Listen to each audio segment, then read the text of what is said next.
Noah Cameron has been excellent over his last 3 outings, but now we know that it's because he's been calling his own pitches. Is it sustainable? We'll talk about it next on Locked On Royals.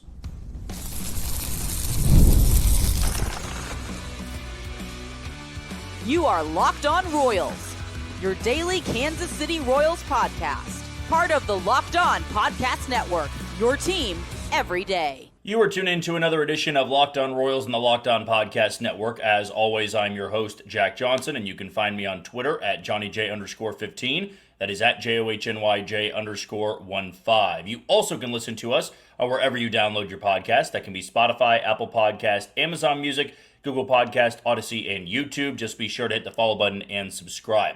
For you first-time listeners wondering what to expect from this channel, we bring you episodes Monday through Friday, 30-minute episodes in length.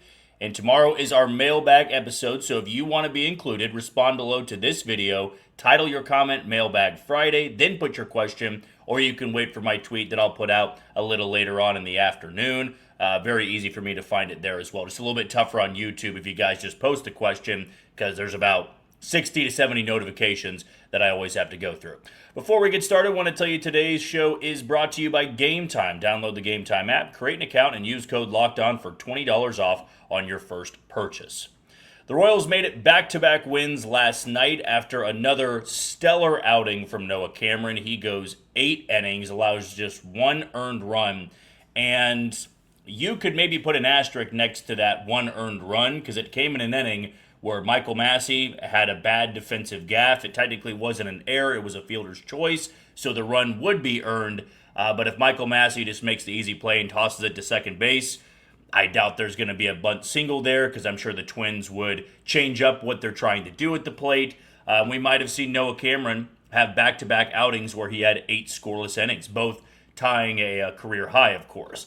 He had the 7-inning performance against Detroit where he was the bulk reliever. Beck Way came in and was the opener, and then it was Noah Cameron the rest of the way. And we're starting to piece it together as to why Noah Cameron has looked like this, why he has been able to go on this recent hot stretch, and it's because he's calling his own game. And he's able to go to the pitch com and pick what he wants to throw, and it doesn't sound like Salvador Perez or Carter Jensen have been shaking him off all that much. Because why would you when he's dialed in like this? Now, I did think that his outing against Minnesota at Target Field was more dialed in than he was last night, and that's just giving a lot of praise to what he did at Target Field because he still went 8 innings last night and gave up just a 1 earned run. And by the way, that inning where the Twins did score, it was bases loaded and nobody out. And you go back to the struggling version of Noah Cameron, he might have imploded in that inning. It might have been 5 or 6 that came across to score, and the Royals are playing catch-up the rest of the way. And this is going to be a key thing to follow the rest of the way, right? If he finishes this year pitching incredibly well, I'm not anticipating 8 scoreless innings every time he takes the ball, but if he keeps racking up the quality starts, and it's because he's calling his own game, number one, I think that's one of the coolest things you could possibly go through as a pitcher, that you've been struggling, and then you say, well, let me just call my own game and see what happens. And then you have 23 innings and allow just 1 earned run. And by the way, he's striking out a bunch of guys. It's not like he's been benefiting from some good fortune, some atom balls right at the infielders, or he's been giving up balls 335 feet from home plate and they're in the right field corner, but they're run down, or somebody runs it down in the gap. You guys know what I'm getting at here. We have seen some Royals starters get through 6 innings before, but they were benefiting from just a good defense, having guys positioned in the right spot. That's not what the case is with Noah Cameron. Cameron's been really, really effective. And what he wasn't doing early on in the season was getting ahead in the count. Right? He was not getting ahead 1-2, 0-2, even things up at 2-2. It was always 2-0, 2-1, 3-1, 3-0. And that's not going to work when you're throwing 92 to 93. You got to have pinpoint accuracy in this era of baseball if you're going to be sitting 92 to 93. That cutter has to be really effective running in on right-handed hitters and going away, darting away from left-handed bats. And to see him get the swing and miss, that gives you more confidence that this can be sustainable. Whenever you see a guy get into a groove, he gets into a rhythm, you want to look at that stat line. You want to look at the final line when he leaves the game. Did he have 2 strikeouts? Did he have 9 strikeouts? How many pitches did he throw? How many walks did he have? Yes, the earned runs is what we're all going to look to. If you get through 6 innings and you allow 3 earned runs or less, a quality start is a quality start, whether you struck out 18 guys or you didn't strike out any. Right? You've just been able to put your team in a good position to win. And Noah Cameron needs to be a part of this rotation next year. He has to prove that he is a part of this rotation. And 3 starts, though very good, is not going to be the end-all, be-all. He goes out against the Dodgers next go-around and he gets bombed. I'm not going to hold it to him and say, well, that's actually the real Noah Cameron. I can maybe chalk it up to he's facing the best lineup in all of baseball. But if it's 3 to 4 bad starts in a row after this, then maybe we can go back to, all right, the calling his own game gimmick isn't working anymore. Right now, though, it is. And it shows you the intelligence of a pitcher, in my opinion, when they can call their own game and they're effective. Seth Lugo did that phenomenally back in 2024. I mean, he was flawless when it came to calling his own game. He occasionally had the start where he gets roughed up, but it was never a final line where he went 2 innings and gave up 8 earned runs. Right? He didn't have many starts that Noah Cameron did in the first half of this season. And Noah Cameron, let's be real here, he didn't really have the authority to call his own game as a second-year starter. You're not going to be shaking off Salvador Perez unless you just have no confidence in that pitch. You are going to listen to what a Royals Hall of Famer is going to be telling you. Right? If we're setting up 2-1, you're going to throw your fastball here. And even if you want to throw your cutter, I'm not shaking off Salvador Perez. This would have been a fascinating thing to be involved with, hearing Brian Sweeney, Mike McFerrin, maybe Zach Bove was involved, discussing this with Noah Cameron. And who brought it up? If they were to say, look, you feel confident calling your own game, let's see how you do coming out of the bullpen. Because that was my initial thought. Was Noah Cameron pitched well in Detroit because it was just a different role that he was assigned. And mentally, you can use that as motivation. Oh, that's actually what helped me get back on track. I wasn't starting in the first inning. I was coming on in relief. I was the bulk reliever. And though it's not that big of a difference, first inning to second inning, it worked for him. And then he gets to start next time out against Minnesota. He takes a no-hitter into the 7th inning. And he was great. And unfortunately, Lucas Erceg and Matt Strahm couldn't do their job. Otherwise, that's back-to-back victories where you go 8 innings against the same team. And that, as I even said earlier this week, that can't be overstated enough. He faced the exact same team, basically the exact same lineup, and carved them up. I was praising Randy Dobnak for going out there and throwing 7 scoreless against Minnesota, his former team, and then having to face them 5 days later and still give the Royals 5 innings of 1-run ball. And that 1 run, like Noah Cameron's, it was kind of a defensive lapse, if you will. John Raves coming in on a fly ball, I thought, give or take, 80 to 100 feet behind second base, and he one-hops the throw into Jack Caglione, who then can't pick it.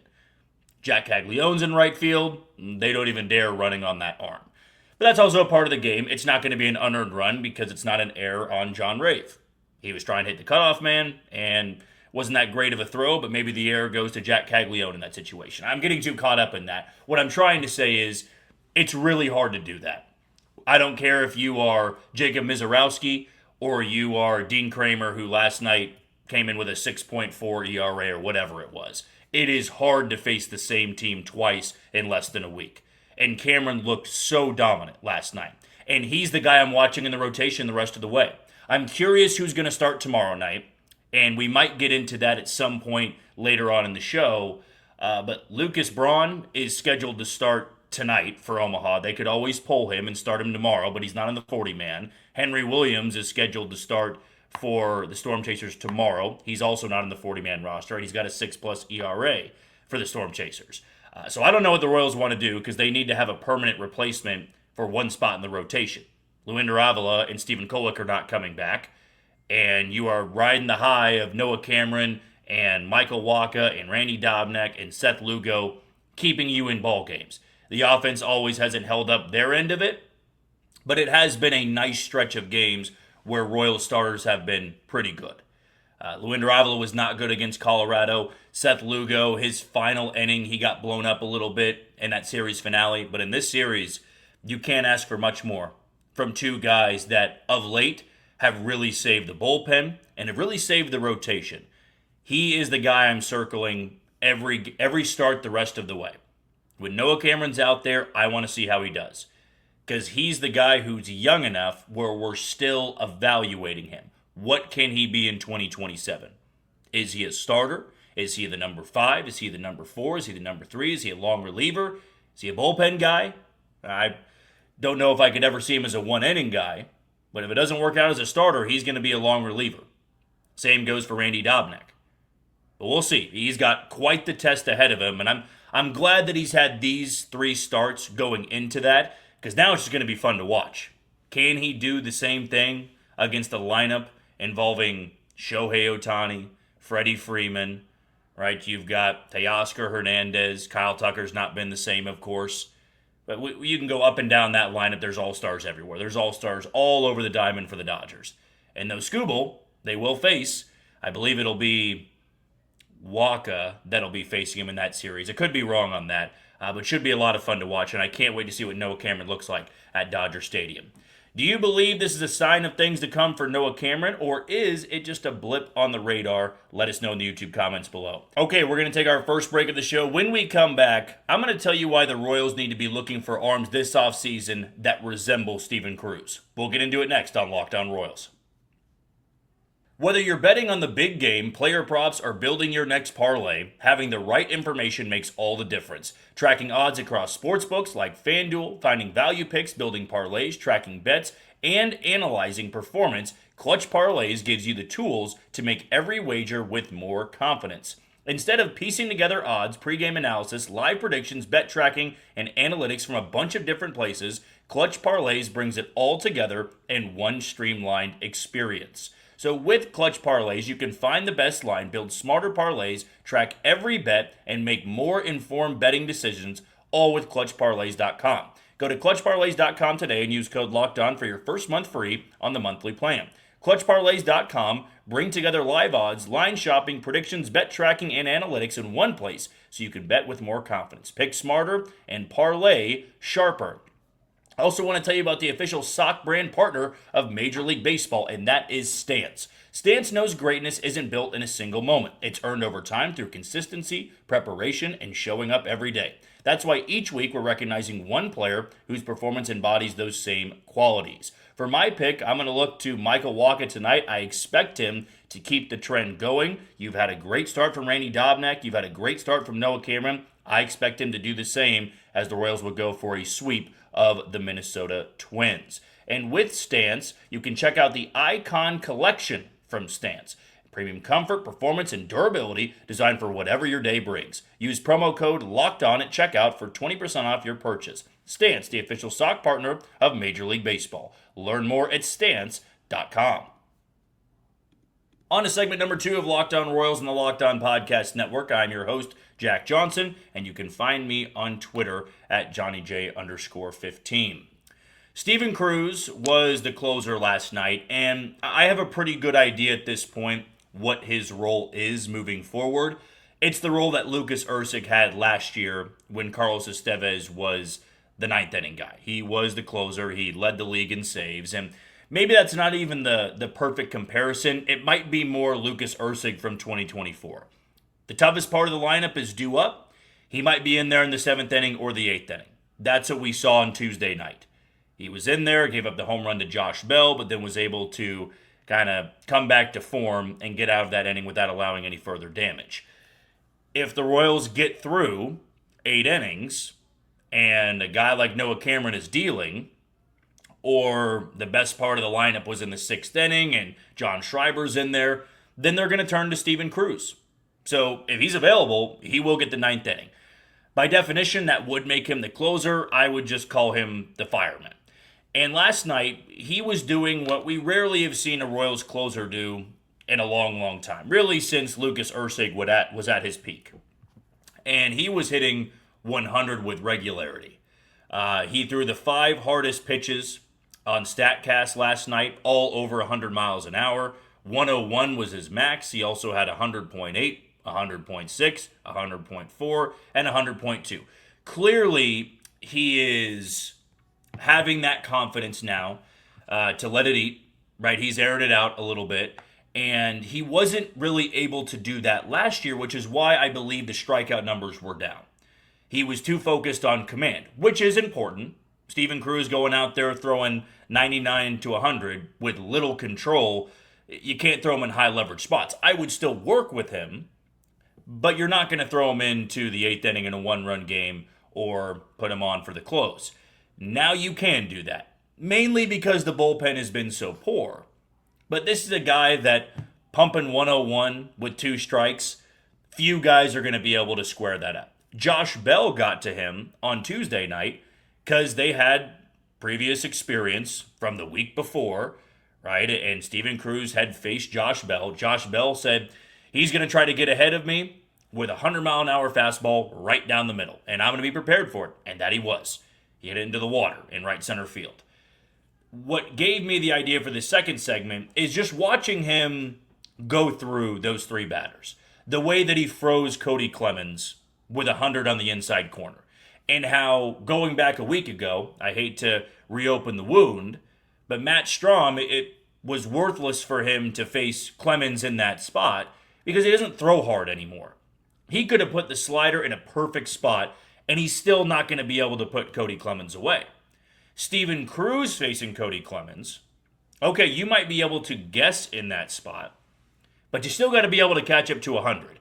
And as a hitter, if you are adjusting to 82 miles an hour down and away, you might be able to have that reaction time mid-pitch, whether you want to swing or not. In fact, you do have the ability to make that decision mid-pitch. 100, if you're thinking to yourself, he's going to throw that cutter up and in to me, or on the inside corner, I got to be prepared for it, it's still about 4 to 5 miles an hour off. And then you're going to be late. The best you can do is foul it off. 100 on the hands, that's never going to be barreled up. In fact, I can remember one time in Royals history, and it was a couple years ago, it was when Bobby Witt Jr. had the walk-off grand slam of Johan Duran. 102 on the hands, that's just being a freak of nature, a generational talent to pull your hands in that quickly and hit a ball out to left field like that. With Steven Cruz, he reached back and just let it fly at 100. And that needs to be the recipe. That needs to be the goal for this Royals front office, or not really the goal, the model, I should say, in bringing in talent for the bullpen. It's why you acquired Carlos Duran, who had his Storm Chasers debut last night, had a scoreless inning. It's why I also want to see Carlos Duran up in Kansas City right now. I don't want to see, in all due respect to John Schreiber. John Schreiber, you look at the numbers over the last 3 years, he has been a very serviceable reliever. But this also needs to change into a different version of a bullpen. You're not going to be able to replicate HDH. It's nearly impossible to do that. You had 3 of the best relievers going back to back to back. You then had the focus in 2024 bringing in multiple bullpen arms that had experience but through strikes. That was the goal.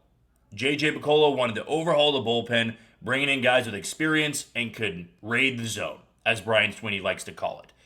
That ran its course. Because the guys that throw strikes weren't always on their game, but even if they did, it's easier to barrel up 93 to 94 than it is 100 to 101. You got to go out this offseason and add guys that are flamethrowers. I don't care if you overpay for a couple of them. When the Royals are playing anybody with an above-average bullpen, I go down the list and I just highlight who throws 97 and up. And the great ones, they got a lot of fireballers back there. They have guys you've never heard of that still can sit 96 to 97. This year alone, the Royals had how many guys that were under 95? Matt Strahm was sitting 89 to 90. That ain't going to fly anymore. Right? You had John Schreiber, who can max out at 96, but he's going to sit anywhere from 92 to 93. Daniel Lynch, I don't want to harp on him too much. He actually hit 97 on Tuesday night. He's doing just fine. I'm not going to pick him apart. He's going to be in the bullpen next year. But just imagine the difference it would be if Daniel Lynch was throwing 97 and 98. He'd look a little bit like Andrew Miller did, where it's a tough angle, tall, lanky lefty, good slider, good change, and a fastball that can put away guys. And that really is the difference in bullpens nowadays. You want a fastball that can put away guys. Fastballs at 92 to 93, you got to locate it on the black. You got to really put it in a good spot. You can't just reach back and hum 93 down the middle and expect to get someone to swing over it or under it. You're going to be very lucky if you do. And I've got two guys. Well, let's say three. It's also why I was okay with the addition of Nate Pearson, who's thrown 4 scoreless innings for the Royals. And when he pitched on Tuesday night, he was sitting about 97 miles an hour. I don't believe he touched 98, but it was 96 to 97. There's some juice to his game. He's able to reach back and blow a fastball by somebody. And the only hit he gave up was a blooper right over shortstop. He put it in a really good spot, jammed him, and it was blooped. But I will take that. I know the circumstances could be different. If it's bases loaded and you have a jam shot and it's blooped over short, you're going to be irritated by it. It's still a good pitch. Nobody's going to say that was a bad pitch. It's a fine swing. He fought it off and put the ball in play. The more guys you have in the bullpen like that, the better chance you have of having a top 5 bullpen next year. I mean, the guy that we brought up when Chance Lebo was on the show, Adrian Morejon, it's a guy that's going to throw 99 to 100 from the left side. And I don't know exactly what his market's going to look like. We don't really know what any of these guys' markets are going to look like. That's somebody I'm willing to overpay for. You need to have, at minimum, 6 guys in that bullpen that are going to throw 96 and up. And I know that some of those guys are going to have spotty command, but when they're on, they're on. And you're going to be able to have those 1, 2, 3 innings with ease. Look at the Royals bullpen and tell me how many times somebody that sat below 94 came out of the bullpen and you said, I feel pretty good about them doing their job here in a high leverage spot. John Schreiber's had his stretch of games. As I said, the numbers have always looked better than what I believe he's treated as a Royals reliever. Like 2024, 2025, 2026, it's not like he's out there posting a 6.5 ERA. He's been pretty serviceable. But next year, because he's going to be a free agent, I would like to see them replace a lot of the arms with high velocity, high powered arms. I don't care if it's from the right side or the left side. It should tell you right now with Matt Strahm being that example. He was throwing 94 to 95 with the Phillies, still had a sub-3 ERA. The minute that velocity tailed off, what did we see from him? Ineffectiveness. He just wasn't good anymore. And Jonathan Bolin, right, last year, goes to Philadelphia. He's like 94, maxed out at 96, maybe 97. The Phillies, he's throwing as hard as he's ever thrown. And he's getting a ton of swing and miss. Baseball savant page is red all over the place.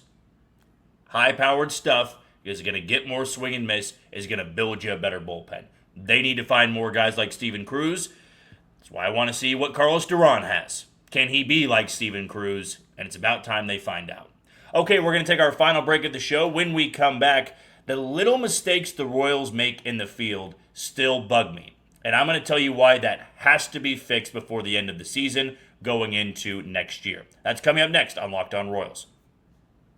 Nothing like watching a Royals game, but it's even better when you get to watch it live and you get to see a performance like Noah Cameron had last night. The only problem, getting tickets can feel like a grind. Long queues, surprise fees, prices jumping at checkout. That's where there's Gametime. The Gametime app gives fans the advantage with constant innovation, and it's how you unlock amazing tickets and experiences in just a few taps. It's simple to use, and the Gametime guarantee means you get 100% authentic tickets delivered on time and at the best price. And here's the best part. Fees are included in the price you see, so what you see is what you pay, period. 2 taps and it's done. No stress, no hidden fees, just great seats in minutes. That's what makes it so easy to decide last minute to hit a game. Take the guesswork out of buying MLB tickets with Gametime. Download the Gametime app, create an account, and use code LOCKEDON for $20 off on your first purchase. Those terms apply, so again, Create an account and redeem code LOCKEDON for $20 off on your purchase. Download the Gametime app today. Also want to tell you about KALSHI, and with KALSHI, you know that it is America's #1 prediction market platform, and you can trade on every single game. And looking ahead to later on this evening, you've got the Tigers at 46%. They're actually going to be playing at 3:10 in Seattle. That makes the Mariners at 54%. Philadelphia sitting at 75% compared to 25% of the Washington Nationals. Kind of crazy to see Miles Michaelis, a pitcher, have an RBI bunt single the other night. I just don't see that anymore. But that might have been the only good fortune they have in this series, because I'm going to go with Philadelphia as well. But with KALSHI, you're trading against peers in a live market, meaning there's no house, and as probability changes, you can buy in and out of your position. Download the KALSHI app and use code LOCKEDON to get $10 when you trade 10. 18 and up only. Restrictions and eligibility requirements apply. Event contract trading involves risk and may not be suitable for all investors. KALSHI products are not available in all jurisdictions. Prices, values, and available markets may differ from those mentioned. For more information, see kalshi.com/regulatory. We are wrapping up this Thursday edition of Locked On Royals and the Locked On Podcast Network. I've been your host, Jack Johnson, and you can find me on Twitter at JohnnyJ_15. One last reminder, get your questions in below for a Mailbag Friday, and we'll try to answer as many as we can. I know I missed a ton on Twitter last week. Try to get them in as early as you can, and I'll try to breeze through maybe 50 to 60 tomorrow, but I can't guarantee I'm going to get to everybody's question. Last night, and this will be the last we talk about this game, of course, I was really irked by the play that Michael Massey made. And Massey's been excellent at second base this year. Been a Gold Glove second baseman, which is why I'm going to hold him to a different standard here. I mean, he has just been, I don't want to say a goalie at second base, because that's not really the best example when talking about a second baseman.